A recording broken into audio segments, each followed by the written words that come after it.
into the round of 8, which will then commence at around this sort of time, and we'll be casting hopefully all of that live. I gotta get myself a haircut tomorrow, so I'm figuring out how to kind of set it all up and to do it all at the right times. But we should be able to figure out. We should be able to get it all done. Anyways, let's talk about our game players on our first game of the day. It's actually going to be a 12 pool to kick us off. So to the bottom right hand side from OSC Elite, we have got the Red Protoss player who is pylon scouting, by the way. It's Haas. He's going up against the Blue Zerg to the upper left hand side, 12 pooling. It is Serral. So setting up in towards this as this probe comes in towards the upper left-hand side. Again, Gateway and Assimilator on the way up. And yeah, very standard map here, Catalyst. Obviously, we know there's 12 pools on the way, so let's start talking about the map quickly just to get through the kind of features of it. The map by -0, his standard entry into the competition. 1 base, 2 base, 3 base, 4, maybe 4 here, maybe 4 there. It's very standard. It's got an interesting mid-map. And it's, you know, it's got a lot of potential, I think, this one. So interested to see how this is going to go as we do setting up into game number 1 with that 12 pool. Obviously, because it's only mineral mining only, you can afford the hatchery pretty quickly afterwards. And now these links are going to start coming across the map. Haas did see this rule, remember. He scouted the 12 pool, and he's obviously feeling confident enough to deny these links anyways, because he's thrown the Nexus down. He will start up the Zealot. No wall-off just yet from Haas. He's going to be able to drop the Cyber Core in a moment or two. He's going to need a gateway, so he's actually already pulling probes down to maybe block or buy time. Probes are going to come in here. There's a few of them. Another pylon, and then again, yeah, they're just the probes, I guess, to try and really clog up this little bit of kind of the forward position, I suppose. Again, those lings trying to poke around, trying to see what else they can get up to. The probes and the Zealot. Oh, a little bit of in and out, and we're just going to be seeing the... well, again, the probe going to get picked off then. Again, that Zealot just... there to kind of nibble away and to poke his way through those few Zerglings as well. Color work is going to go down. Second Zealot will come up in a moment. Despite a lot of probes being lost here now. 4 workers killed, going up to 5. I mean, obviously you lost that mining time as well, but Serral is very far behind on his own worker count. And one of the benefits that Haas has here because of losing, you know, because he had to lose 5 workers was because he actually delayed. Didn't delay the Nexus, I should say. He actually allowed the Nexus to come on up straight after the gate, so his build is actually uninterrupted. He's just lost 5 workers, which is not the usual way this goes. Usually you look to maybe lose 1 or 2 workers, if that, while delaying your Nexus, and that gives the Zerg a chance to get back into the game. So, yeah, pretty interesting. Thank you again, Green MC, by the way, for the cheer 100, saying Bjorn and Serral are my 2 favorite players, so this group is perfect for me. Well, that's awesome to hear. Hopefully we get some good games for you throughout the day. What's up, the Boot 100? What's up, man? As soon as you can figure out how to give me your Prime sub, it's mine. All you have to do is click that sub button. It should say subscribe for free with Twitch Prime. I think you can do it on mobile as well, even nowadays. I'm not too sure. I'm not a Twitch Prime user myself because my dad has Amazon Prime. I don't really need Twitch Prime myself, you know. So my dad actually uses it. He actually used it to become a loyal subscriber to the stream recently too. It's kind of funny. So I don't actually really know how it works. So. Too much, you know. I've obviously seen bits and pieces, but I don't really know what's available on Serral. Anyways, this game's going to transition into a bit more of a standard one, which is nice considering that yesterday when we had a 12 pool, Nurture against Zest, the game was about 2 minutes and 47 seconds long. It really wasn't much of a, you know, we didn't really get to see much on the map, which was a bit of a shame as we're going to be seeing. And the probe just sat up top, Mothership Core coming over as well, and now a drop a load from Serral starting to move on in. Or starting to morph on in. It's going to be finishing up in a moment or two. And I guess, you know, the idea of kind of following up with an aggressive all-in was always going to be there, you know. These queens are finishing. He's been making more Zerglings, sitting at only 24 workers. And so it's going to be a Link Queen follow-up here. Serral goes across the map to try to clean on up here in the early stages. Stargate just about to finish. And as that Stargate finishes up, we'll be seeing what Serral and Haas can get up to. Some Zerglings going over to the right-hand side. And we're going to see those links starting to load up into the Overlord. Going to look to try and drop in towards the main base. Phoenix on the way out at the front. That'll actually help quite a lot, but an Oracle would help as well. And there's obviously, with the Queens coming over, I guess that's where the Oracle maybe won't help. Will of Death's moving in towards the side over there. No warp gate just yet. And obviously that's something which will mess things up here a little bit, as there's not going to be a completed wall. The Queens actually block the probes from being able to build anything else to complete that wall. Mothership Core goes down, but the overcharge is not going to be enough either. And Serral's follow-up all in It's gonna be, hey, look, you know, obviously, like, in, like, a map contest tournament, it's sort of, like, it's weird, right? It's because, obviously, this tournament's to help test the maps, but sometimes, you know, it's so impossible to guarantee that every map is gonna get the great games on it, right? Like, how can we know, like, you know, this is gonna be that you know, Nurture or 12 Fools Zest on or something like that, and it's tough. It's tough. It's a weird one to try and make right. I actually never really thought about how difficult it was to run a map test tournament, or map contest tournament, until I tried to run this one. I was trying to think of, you know, I was trying to make sure of all the ways in which I could make it fair and reasonable on the players, while also trying to get the most out of all of the maps and to split the maps up. And there's a lot more issues than kind of like you know, than appear to the eye, I guess, from the get-go. As we set up into this. What's up? It's a Wild Bunny coming into the Twitch Prime. Coming in with the Twitch Prime sub. Thank you very much. Get some 40 hearts in the chat for It's a Wild Bunny. Thank you for your Prime sub. Do you appreciate the support? Get some love in the chat. Thanks for supporting the channel. Can't use your Twitch Prime sub until 7 days. Free trial period is over. Have to wait a few days. No worries about that, mate. You use your free trial. No point not taking advantage of that. Alright, let's go into Abiogenesis as we go into game number 2. We have to the bottom right hand side our blue Zerg player. It is Serral. Opening hatch gas pool here on one of the maps submitted into the rush category, also by -0 if I'm not mistaken. And he's up against House, of course, Serral in the upper left. He's from OSC Elite.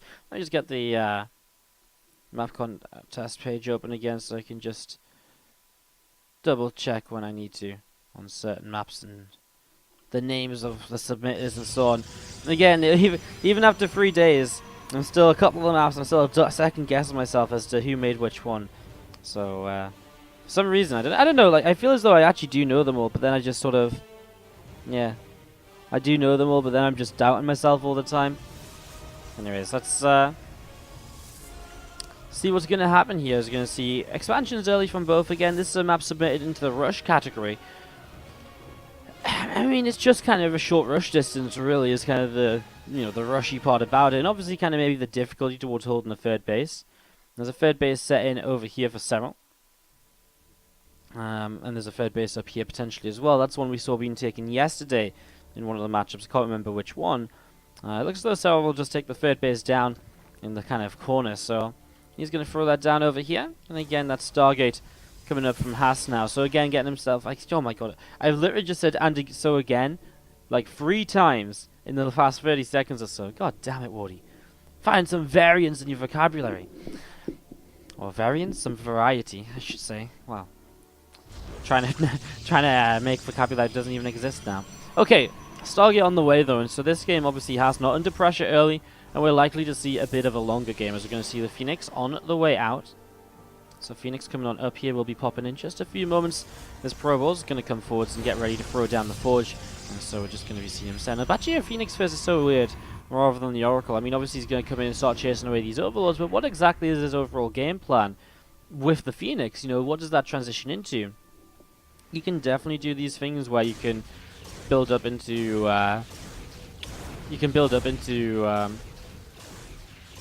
you know, kind of like, I guess like, you know, multiple Phoenix and then they're good at harassing, but why wouldn't you go Oracle and then Phoenix? Because that Oracle across the map can get so much done. Maybe it's to make Serral not expect an Oracle now as a follow-up. Like, I don't really know. You know, because there's no way that Serral doesn't prepare his Spore Crawlers to help with the Phoenix eventually anyways, and he's not going to just say, well, you know, you might not make an Oracle, right? I don't know. Usually you just get the Oracle out for the speed of it so you can start harassing, start building up energy, then the Phoenix to push away Overlords, then more Oracles. You're going to see Haas taking a third Nexus as well, and so we are going to start going in towards a... we are going to start going in towards the kind of the free base player piece here. Again, it's kind of funny, you wouldn't expect this on Abiogenesis. You probably would expect it on a map like Catalyst. Or, you know, obviously you can expect it, but like it's more expected on the previous map, but obviously Serral didn't feel the same way. Again, this is the first series of the day, guys. This is just our second map of the first series. Coming up, we have Bjorn versus Haas, Bjorn Serral, and then Solo's going to come in. He's going to play the last few series of the day, starting up a little bit later on. He actually asked to be playing a little bit later because he just couldn't quite get home in time for the start, which is fine. He wasn't like You know, he wasn't like going to be home massively late. It's just he rather wanted to play later, so he just put him at the end. So if you're looking forward to Solo's games, he's going to be coming up later. Obviously, Bjorn's going to be playing from the next series. So looking forward to all of that. A few links across the map here. Going to find this third Nexus. Do you find the lack of pylon over here interesting? No real reason for that. Just kind of endangers the Zerg players. We're actually going to be seeing, well, and here's me talking about Macron and all the rest of it again. We're just going to be seeing Irritized Carapace finishing up, and Link Queen drops probably coming through once again, right? Let's see, yeah, Queen drop going to start loading up. The Bane's already morphing in. Well, the Baneless just finished. The Banes can start morphing in. As those Zerglings going to come forwards, and again, no pylon on this third base just yet. It's not finished, and so we are going to be seeing this this pylon going down. A couple of Oracles here going to start working their way through a few Zerglings. Extra Stargates finishing. I mean, the Queen's coming over. These Oracles have to pull back for now. They have to back away from this and wait a bit longer. Haas will give up his third Nexus. He's got pylons and cannons at the front, though, by the way, and that's actually a pretty big deal. More cannons coming down. I really actually like Haas's position for being able to hold this off as we see Queens continue to drop over to this right-hand side. So a few more Queens unloading and coming down that direction. Lings are going to set up here as well. A little bit of dropping and loading up. 4 workers lost so far, not the end of the world. Another Oracle comes into play. If you can get enough Oracles up to actually be able to just fight these Queens, that'd be huge, because then everything else goes down. But now there's going to be 8 Queens here. Here we go, the Overcharge is coming down. There's a lot of cannons. And it looks as though Serral decided, thinks twice about continuing on there. But the problem is, if he backs away, there's Stasis Wards coming up. There is another wall. There is more cannons. This is getting better and better for Haas in terms of defending. Serral is starting to drone up behind it, but he is going to be playing from behind. And here we go, the Forge going down, so no more cannons can be built. These Banes are going to go forward. Oh, that's a lot of splash across a lot of the cannons there. Stasis grabs a few more of those Banes. Queen's still pushing at the front. Lings here being pushed away by those Oracles. The Oracle's doing a very good job of it. Again, it's just mostly the Queens, I think, which is one of the bigger issues. Haas, by the way, never researched Warp Gate for himself. The kind of follow-up here is going to be kind of difficult. Again, he's not going to have a way to really push these Queens back anytime soon. He's just relying on pure Oracle and Serral. But he still has 7 of these 8 Queens. Now, there is actually a lot of Oracles now, 8 of them. And there's a Phoenix too, which can obviously lift up these Queens to some extent.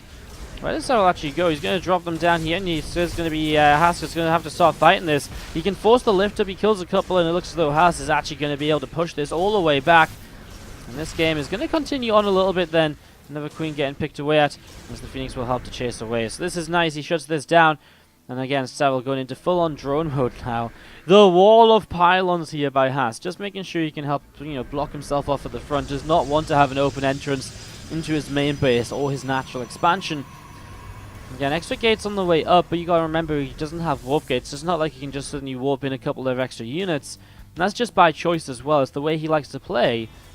But he has got a lot of Oracles continuing to come on out. It's funny because so many players will play the Oracles in towards something, and they will use those gateway units because they'll play in towards Charge Lots and Immortal Archon and Storm and so on.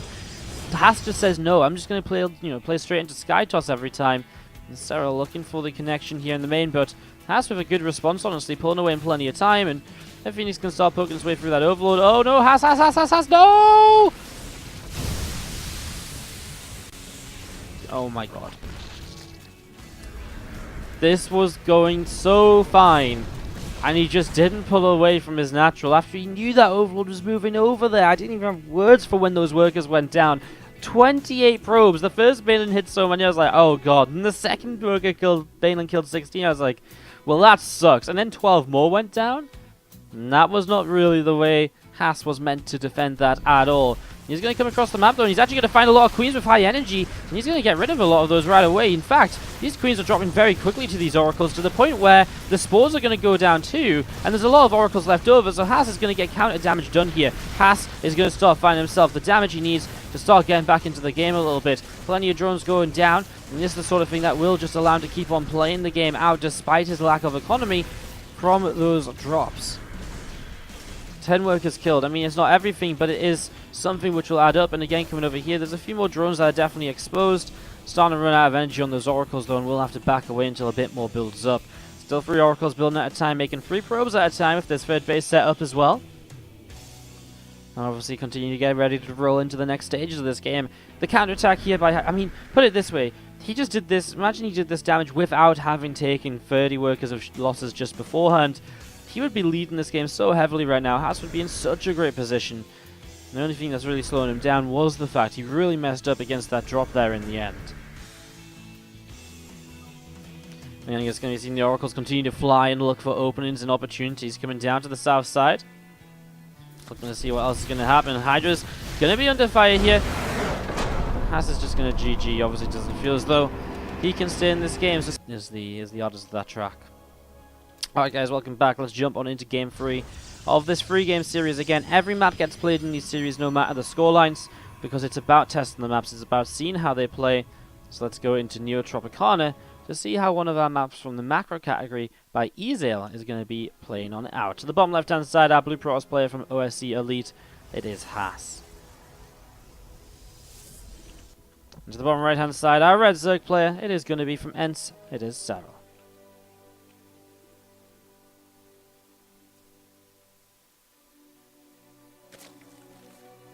Pretty, you know, if he didn't lose so much to the drop, he would have been in a great position, because we saw Haas was trading really well. Imagine he gets up to a 4th and 5th Stargate much sooner and starts to make that Sky Toss carrier-based transition. It was unfortunate he lost so much to that drop. A little bit of a shame. Wardy, quick question. Replay pack for this in the last month is available if you sub now? Yep. Yes, basically is my answer. You can get hold of the replay pack. Basically, if you sub today and you send me a Twitch whisper, I'll send you the replay packs from from the August and the start of September by the end of the stream. And then, obviously, the rest of the replay packs for the month will go into your Twitch inbox as they get released. So, the basic answer to your question is yes. Sorry. I'm really good at taking simple questions and really expanding them, I suppose. Past, beyond what they need to be expanded as. Anyways, let's see what's going to happen as we do see the Zergling starting to come through the center of the map. Serral going to be coming over to the right-hand side to have a little bit of a look to see what's going on. Just going to be seeing Link Speed, Pneumatized Carapace on the way up. You're going to see that hatchery coming down to the third base of Serral as well. So again, this up, ready to roll. Probe coming through the center of the map also. That's just moving around to see what's going to happen. It is, by the way, no vertical spawns on this map, which is apparently something the players didn't quite realize or pick up on. No vertical spawns, but horizontal and cross are enabled. And this is obviously the horizontal spawns. I think it's the first time we've seen the horizontal spawns on Tropicana. And yeah, a macro-focused map where you're meant to be able to take your bases safely. I think we have had horizontal spawns yesterday, actually, because I remember this expansion pattern being taken up here and then moving up here for the next base as well. Yeah, it's an interesting map. 2 entrances to the natural, but both wallable. Somewhat easily, especially for a Protoss player. You can actually, if you put a pylon like here or so, I'm pretty sure you can wall with like 3 gates or something like a normal ramp, even though it's split into 2 ramps. You just have to kind of know it, which is obviously a bit of a tough thing for knowing exactly before the tournament. Just going to be seeing this probe going to pop out, and again, just going to be seeing Haas moving towards the third nexus. So this game he has actually invested into Warp Gate, which is different to what he went for last game. And again, going into now multiple Phoenix in the early stages, actually. That Forge coming up here as well. And this time from Serral, well, he is continuing to drone up. There's no Pneumatized Carapace is finished, but he's continuing to drone past 40, and it looks as though we're going to be seeing, for once here, a macro game starting to break on out. Rally upgrade starts up from Serral. Again, set up in towards this, just looking to see how things are going to go. Queen going to throw an inject on that third base. There's a few Zerglings that's going to start nibbling their way through that nexus. So, a few Lings nibbling their way through. Getting, well, let's see if they can actually get the kill or not. It's going to get pretty close, actually. This movie, of course, doing a good job of slowing them down and forcing them away. And it looks though there's not actually going to be a cancel on this nexus at all. So that will be that. Thank you very much, Muxor, coming in with that $5 sub. Better get your replays now, dude. Just send me. Can you just send me a Twitch whisper, just so I remember to see it during a break or something? Because if I see you've whispered me on Twitch, then I know. Then I'll see it, and then I'll remember to send them to you 100%. Thank you so much for the sub, though. Can we get some love in the chat? Thank you for supporting the stream. We're only 17 subscribers away from our brand new sub emote, by the way. Super exciting. It is, of course, September half price on all those subs. As we see the drop play coming in towards the main base of these Zerglings. Meanwhile, Phoenix are moving across the map. Well, Probe's actually going to pull away quite early because obviously we actually saw Serral halted with the Zerglings for a moment or two. Serral getting some good information here, already seen the Twilight Council. And again, the Phoenix are not really the best of things to kind of deal with the Zerglings. Using 50 energy every time you want to pick one up it becomes rather energy expensive rather quickly. And did he actually cancel the warp gate again? No, he does have it. He just didn't even bother making his gateway into a warp gate yet. Kind of a funny way for this to be going right now. He's making a single Oracle to help himself out with that. That pylon here will get set up soon, I imagine. We're still just going to be seeing these crippled Zerglings moving around and see where to go. Again, he's going to see the Phoenix picking off that Overlord to the south side. And the Zerglings continue to move around and hit the natural mineral line once again. Some probes will be pulled once more too to, again, push those Zerglings away. The Oracle definitely going to be one of the better things to help get rid of these Zerglings. Now that the Overlord's been taken down, there's no way they can lift back up either. But again, good pressure by Serral to slow Haas down. It puts Haas into this position where he's not being able to just keep on making the units he wants to. He's not being able to harass with the Phoenix all this time. And every time he's had to pick up a Zergling, that could have been a drone he picked up on the other side of the map. And that would have been a drone he could have killed to slow Serral down. And we're seeing again another couple of Zerglings being picked away at here. And the Infestation Pit now dropping down from Serral too. So Infestation Pit dropping and getting ready to come into play. Gatlin's going to come on over and they're going to hit the mineral line where a few probes are going to start dropping once again. Serral just consistently harassing and slowing Haas down whenever possible. And he doesn't care about losing these Lings, sitting in the overcharge to get all 7 workers on the third base. Meanwhile, these Phoenix don't seem to find much fun at all.